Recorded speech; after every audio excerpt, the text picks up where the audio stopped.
It seems like just yesterday I was standing behind this podium congratulating the class of 2022, but as y'all know, time really does fly. 4 years ago in 2019, I set foot on this campus, unsure of where to begin my journey. In moving into my dorm, I was greeted by the provost of Marshall College, Dr. Leslie Carter. Welcoming me to the college, she had asked me my major, which at the time was undeclared physical sciences.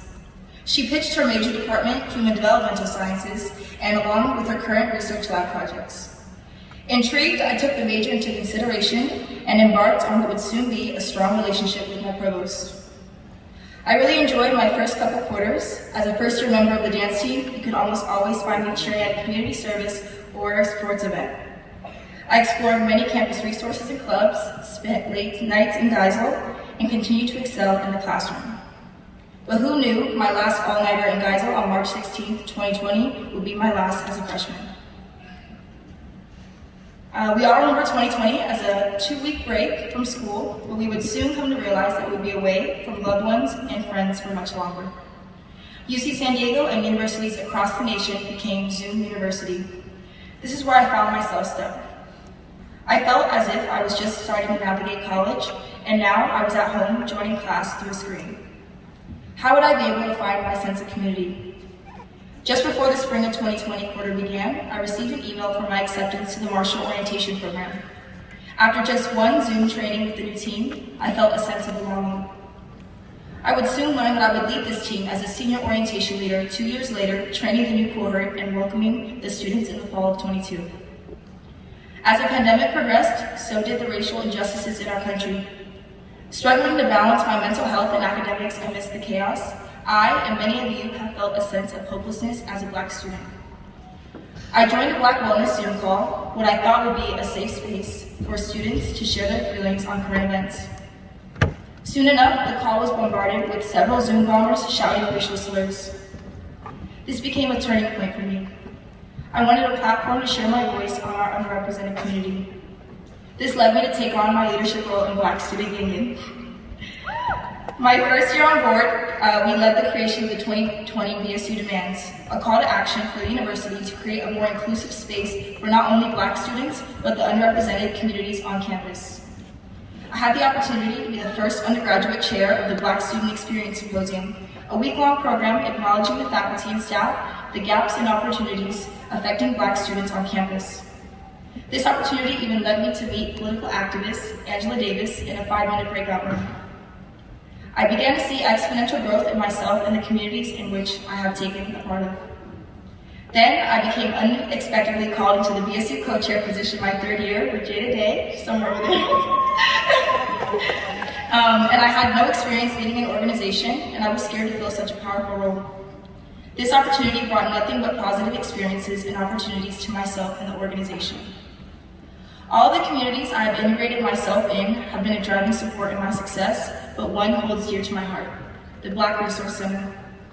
The center has been a space for socializing, studying, ranting, and overall personal growth. Every time I walk in, I'm greeted with student interns, Tori, John, and or Kyler bashing my clippers from a game the night before.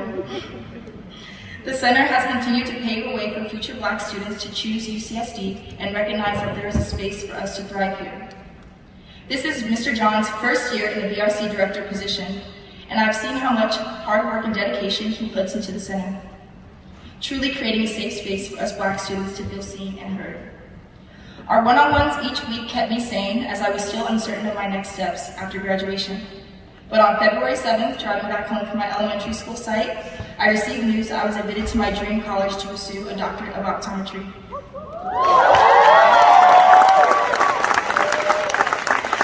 Then and there, I felt as if all my hard work had finally paid off, and Kyler should definitely flex that he was one of the first to know about this huge accomplishment. Even before my acceptance, John would speak into existence Dr. Cofield 2.0. Another center that has impacted my experience is the Cross-Cultural Center.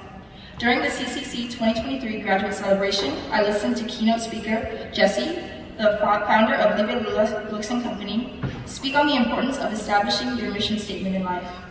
I began to reflect on my own life experiences and what I wanted for my future. I invite you all to take the time to sit and reflect on what your mission statement is.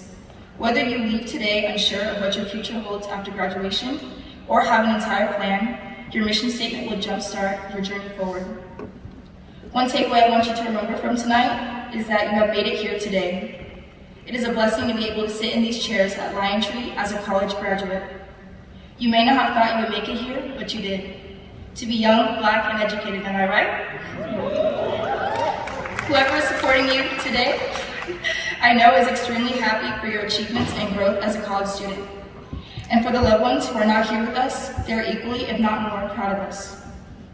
Exactly 1 week ago, I received a call from my dad early in the morning. He took the time to tell me how proud he was of me. Instantly, I began to cry. Even when I did not believe in myself, my loved ones and support system believed in me. I'm forever grateful for all the bonds and interactions throughout my college journey. Whether I have talked to you, waved, or smiled at you, you have made an impact on my life. So please take the time to reflect on those who have been part of your support system. And finally, I want to close out with a powerful quote by Angela Davis that reads, "I'm no longer accepting the things I cannot change, I'm changing the things I cannot accept." We are graduating from one of the top public universities in the nation as a black student, a mere 3% of the undergraduate and graduate student population.